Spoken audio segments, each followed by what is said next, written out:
99। दूसरों के गुण ग्रहण करने की कथा आराधना कथा कोश। जिन्हें स्वर्ग के देव पूजते हैं, उन जिन भगवान को नमस्कार कर दूसरों के दोषों को न देखकर गुण ग्रहण करने वाले की कथा लिखी जाती है। एक दिन सौधर्म स्वर्ग का इंद्र धर्म प्रेम के वश हो गुणवान पुरुषों की अपनी सभा में प्रशंसा कर रहा था।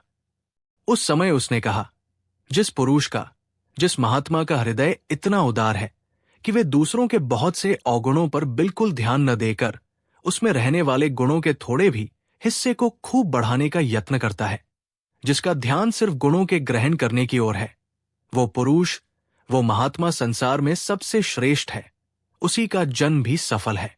इंद्र के मुंह से इस प्रकार दूसरों की प्रशंसा सुन एक मौजीले देव ने उससे पूछा, देवराज, जैसी इस समय आपने गुण अग्राहक पुरुष की प्रशंसा की है, क्या ऐसा कोई बड़भागी पृथ्वी पर है भी?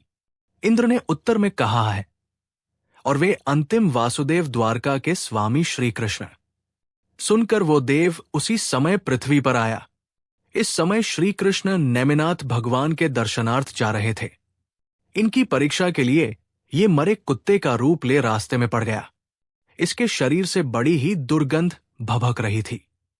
आने जाने वालों के लिए इधर होकर आना जाना मुश्किल हो गया था। इसकी इस असह्य दुर्गंध के मारे श्री कृष्ण के साथ ही सब भग खड़े हुए। इसी समय वो देव एक दूसरे ब्राह्मण का रूप लेकर श्री कृष्ण के पास आया और उस कुत्ते की बुराई करने लगा, उसके दोष दिखाने लगा।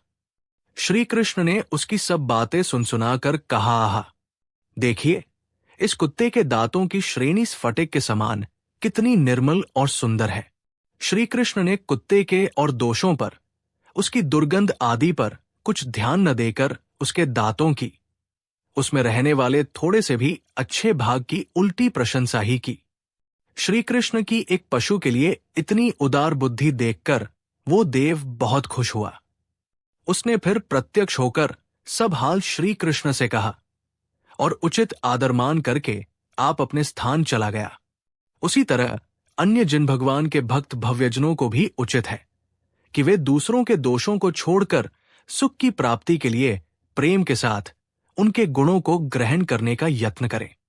इसी से वे गुणज्ञ और प्रशंसा पात्र कहे जा सकेंगे। आराधना कथाकोश से 99वीं दूसरों के गुण ग्रहण करने की कथा पूरी हुई। जिन वाणी माता की जय।